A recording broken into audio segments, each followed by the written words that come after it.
সময়ের সঙ্গে সঙ্গে কিন্তু অনেক কিছু বদলেও যায়। সময়ের সঙ্গে সঙ্গে আবার কিছু কথা মনেও পড়ে যায়। আবার সময় কিন্তু অনেক কিছু শিখিয়েও যায়। কেন বললাম এই কথাটা জানো?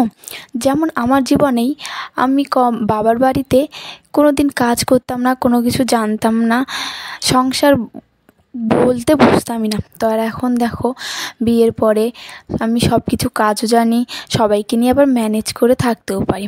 তো যাই হোক, হ্যালো সবাইকে, কেমন আছো তোমরা সবাই? আশা করছি সবাই খুব ভালো আছো, আর আমিও খুব ভালো আছি। তো আজকে বেশি কিছু বানাবো না, একদম হেলদি খাবার বানাবো, নিরামিষ।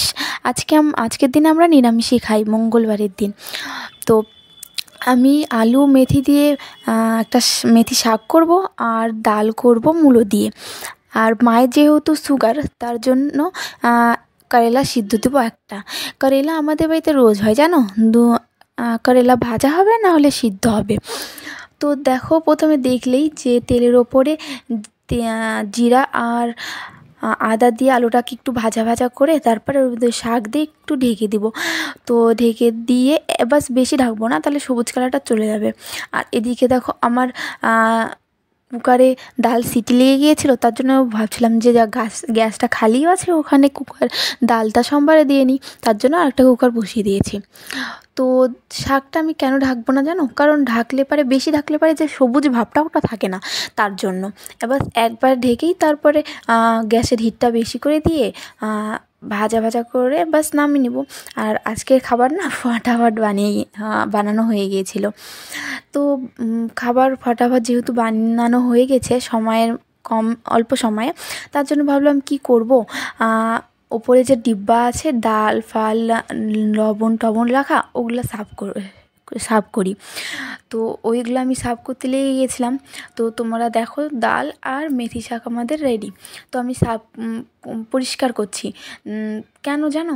আমরা বাঙালি, আমরা না খুব মাছ মাংস খাই। মাছ মাংসের সঙ্গে তেলটাও তো অনেক যায়। তো তেলগুলো কোথায় যাবে?